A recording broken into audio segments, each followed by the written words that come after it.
সম্মানিত সভাপতি, মঞ্চবৃন্দ, বিভিন্ন বিদ্যালয় থেকে আগত সম্মানিত প্রধান শিক্ষক, সহকারী শিক্ষকবৃন্দ, অত্র এলাকার অত্র ইউনিয়নের বিভিন্ন এলাকার বিভিন্ন পর্যায়ের মানুষ, আমার ছাত্রছাত্রীরা সভাপতি হল কাজীপুর সরকারি মাধ্যমিক বিদ্যালয়ের পক্ষ থেকে অভিনন্দন এবং সালাম। আসলে আমাদের যে বিষয় স্যার একটু আগে বলেছেন যে তরুণদের নিয়ে কিছু আমাদের আশানুরূপ আমরা সেই তরুণদের আমরা এখানে অংশগ্রহণ করতে পারিনি। তাদের সঙ্গে মত বিনিময় ছিল সবচেয়ে বেশি জরুরি, কারণ আজকের তরুণরাই কিন্তু আগামীর যুবক, আগামীর ভবিষ্যৎ। আমরা যদি তরুণদের সঠিক পথে যদি পরিচালিত করতে না পারি তাহলে কিন্তু বাংলাদেশ পথ হারাবে, এই বাঘা উপজেলা পথ হারাবে এই 3 নম্বর পাকুড়ি। স্যারের মাধ্যমে একটা বিষয় আমি আপনাকে জানাতে চাই, যেহেতু আপনি এলাকায় দীর্ঘদিন ধরে কাজ করছেন প্রতিবন্ধী কর্মকর্তা হিসেবে, এখন এটা একটা আপনার উপর আরো একটি গুরু দায়িত্ব এই ইউনিয়ন পরিষদ পরিচালনা করতে। আমাদের ইউনিয়নটি ভারতের খুব কাছাকাছি, পদ্মা ঘেঁষে এলাকা, নদী ভাঙনের ফলে কিন্তু এলাকার মানুষ অনেকটাই কিন্তু বলা যায় সর্বশান্ত হয়েছে। যতটুকু আছে ততটুকু নেই কিন্তু এদের এলাকার মানুষের কিন্তু জীবন সংগ্রাম, এবং জীবন সংগ্রাম পরিচালনা করতে গিয়ে কেউ গেছে গার্মেন্টসে, কেউ পুলিশ, কেউ ডিগ্রি। বড় একটা অংশ যারা এলাকা আছেন, খুবই পরিতাপের বিষয় যে আজকে যুব সম্প্রদায় কিন্তু সম্পূর্ণ বন্ধ হয়ে গেছে। এলাকায় এমন কোনো অপকর্ম নেই যেটা হয় না। সবচেয়ে বড় অপরাধ হচ্ছে মদ। এই পাকুড়ি ইউনিয়নের জন্য সবচেয়ে বড় চ্যালেঞ্জ হচ্ছে মদ, এবং নতুন করে আরো একটা অপরাধ ধরা দিয়েছে, সেটা হচ্ছে ইমোহাকা। আমার মনে হয় এইসব এলাকায়, আমি যে এলাকায় বসবাস করি, প্রত্যেক ঘরে ঘরে হ্যাকার। এটা রোধ করা আসলে আমরা যেহেতু শিক্ষক, আমাদের পক্ষে তো সম্ভবই না। আমরা একবার বললে হয়তো বা সম্মান দিয়ে বলবো স্যার ঠিক আছে, পরবর্তী একটু 10 হাত দূরে গেলে একটা খারাপ ভাষা একটা মন্তব্য আর কি করে এবং করবে। এই সমস্যাটা যদি আমরা সকলের সমন্বয়ে যদি সমাধান করতে পারি তাহলেই কিন্তু স্মার্ট বাংলাদেশ আমরা।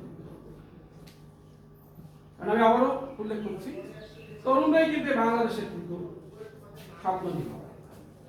আমরা ইতিহাস থেকে আমরা যদি দেখি, স্বাধীনতা সংগ্রাম, পলাশী প্রান্তরের যুদ্ধ থেকে শুরু করে ভারতের স্বাধীনতা, এই উপমহাদেশের স্বাধীনতা, ক্ষুদিরাম বসু উনিও কিন্তু একজন তরুণ ছিলেন।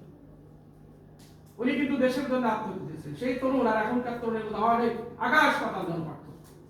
আমরাও যখন তরুণ ছিলাম আমরা কিন্তু সিনিয়রদের দেখলে শ্রদ্ধা করতাম, সালাম দিতাম, উঠে দাঁড়াতাম। এটা কিন্তু দিন দিন কিন্তু আমরা একদম বিরক্তির পথে। সিনিয়রদের সম্মান করি না, আমরা বাবা মায়েদের তো সম্মান করতে পারি না। কারণ একটা পরিবার থেকেই কিন্তু একটা শিশুর কিন্তু সামাজিকরণ শুরু হয়। জন্মের পর থেকে তার পরিবার থেকে তার ভাষা, তার কৃষ্টি, কালচার সবকিছু তো পরিবর্তিত হয়। এরপর আস্তে আস্তে পরিবেশ, প্রতিবেশী, বিদ্যালয়, সমাজ, ইউনিয়ন, গ্রাম, সর্বোচ্চ লেভেলের কিন্তু তার প্রতিনিধিত্ব হয়। কিন্তু দিন দিন আমরা পরিবারের আমরা যারা গার্জিয়ান, তারাও যেন একটু উল্টা পথে হাঁটছি। যেভাবে হোক, মানে পয়সার পিছনে ছুটতে আমরা এতটাই যে আমাদের অধঃপতন হয়েছে, যেভাবেই হোক পয়সাটাই আমাদের কাছে একটু বড় হয়ে গেছে।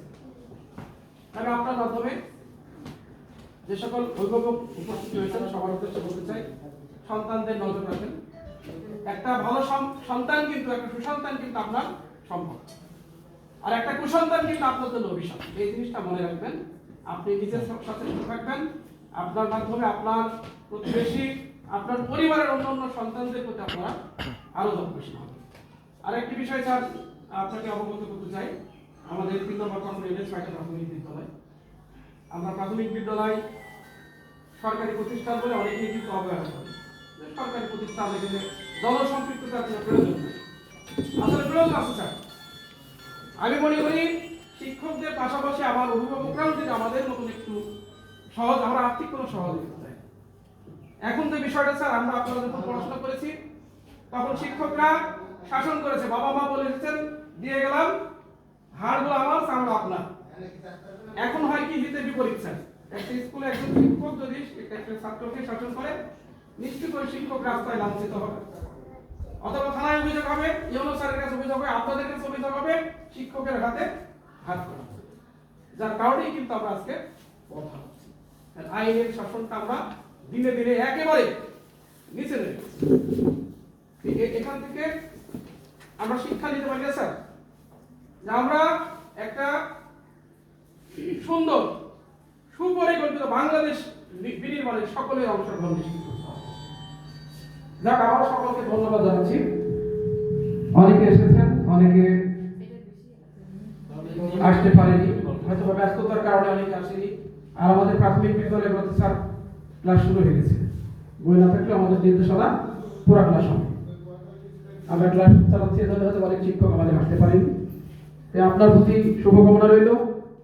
আমরা চাই আপনি যতদিন আছেন আপনার মাধ্যমে আমাদের এই ইউনিয়নের যে অসংগতিগুলো রয়েছে সেগুলো দূর হবে। আর একটি বিষয় আপনার কাছে সবচেয়ে বড় দাবি থাকবে, একজন মানুষ একটা সুবিধা পাবে এখান থেকে। একই ব্যক্তি বিধবা ভাতা নেবে, একই ব্যক্তি বয়স্ক ভাতা নেবে, একই ব্যক্তি এই টিসিবির পণ্য নেবে, একই ব্যক্তি আরেক ধরনের পণ্য নেবে। এটা যেন না হয়, একজন ব্যক্তি একটি সুবিধা পাবে এখান থেকে। এটা আমার কথা। ধন্যবাদ সকলকে। আসসালামু আলাইকুম।